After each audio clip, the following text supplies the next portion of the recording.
కృష్ణా జిల్లాలో తెలుగుదేశం పార్టీ ఖాళీ అయిపోతోంది. పార్టీలోనే ఉంటే రాజకీయంగా అంతర్ధానం అయిపోతామన్న భయం ఓవైపు. పార్టీ కోసం ఎంతగా కష్టపడ్డా పార్టీ అధినేత చంద్రబాబు నాయుడు మనీ పాలిటిక్స్ను భరించడం కష్టమని మరోవైపు నేతలు కుతకుతలాడిపోతున్నారు. మీకో దండం, మీ పార్టీకో దండమని టీడీపీకి గుడ్ బై చెప్పేస్తున్నారు. కొద్ది వారాలుగా గేట్లు తెరిచినట్లు టీడీపీ నుండి కీలక నేతలంతా బయటకు వచ్చేస్తున్నారు. వీరిలో మెజారిటీ నేతలంతా పాలక వైఎస్ఆర్ కాంగ్రెస్ పార్టీ వైపు తరలి వస్తూ ఉన్నారు.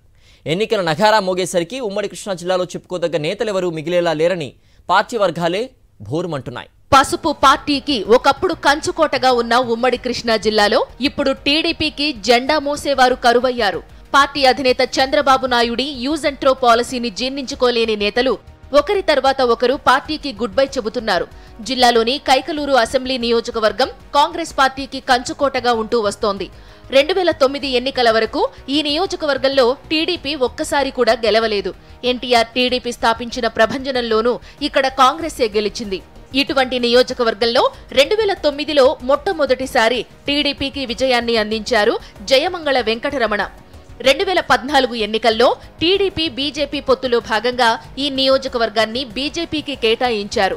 చంద్రబాబు ఆదేశాల మేరకు బీజేపీ అభ్యర్థి కామినేని శ్రీనివాస్ గెలుపు కోసం జయమంగళ చాలా కష్టపడ్డారు. ఫ్యాన్ ప్రభంజనంలో 2019 ఎన్నికల్లో జయమంగళ ఓటమి చెందారు. ఎన్నికల తరువాత జయమంగళను పక్కన పెట్టేశారు చంద్రబాబు. ఆ ఎన్నికల్లో టీడీపీ అధికారం కోల్పోవడంతో పార్టీకి చాలా మంది దూరంగా ఉన్న జయమంగళ పార్టీ కోసం కష్టపడ్డారు. అయినా చంద్రబాబు నుండి అవమానాలు పెరగడంతో పార్టీకి గుడ్ బై చెప్పేశారు. 2019 ఎన్నికల్లో రాష్ట్రంలో 25 లోక్సభ స్థానాల్లో టీడీపీ కేవలం 3 స్థానాలకు పరిమితం కాగా అందులో కీలకమైన విజయవాడ లోక్సభ స్థానాన్ని గెలుచుకున్న కేశినేని నాని విషయంలోనూ అంతే. పార్టీ కోసం కోట్లాది రూపాయల విలువ చేసే ఆస్తులను అమ్ముకున్న కేశినేని నానిని పొమ్మనకుండా పొగపెట్టే చందాన ఆయన సోదరుడు చిన్నీని ప్రోత్సహించారు చంద్రబాబు.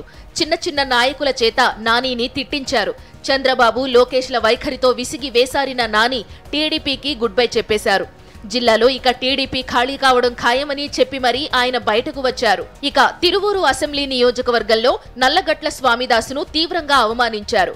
1994, 1999 ఎన్నికల్లో వరుసగా 2 సార్లు టీడీపీ తరపున గెలిచిన స్వామిదాస్ 2004లో దివంగత వైఎస్ఆర్ ప్రభంజనంలో ఓటమి చెందారు.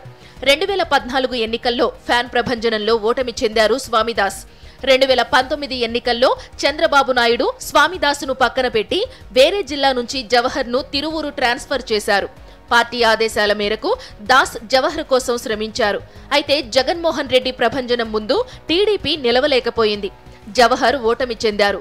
ఆ తరువాత స్వామిదాసును పట్టించుకోలేదు. కేశినేని నాని పార్టీకి గుడ్ బై చెప్పిన తర్వాత స్వామిదాస్ కూడా చంద్రబాబుకో దండం పెట్టి టీడీపీ నుండి బయటకు వచ్చేశారు.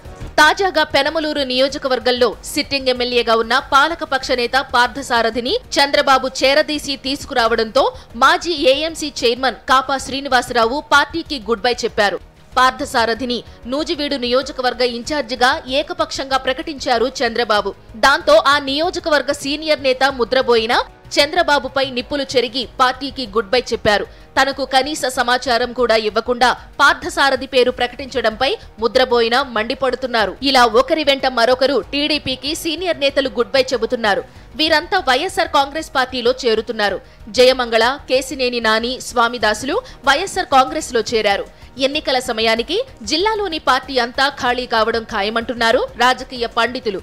ఇది ఒక్క కృష్ణా జిల్లాకే పరిమితం కాదు.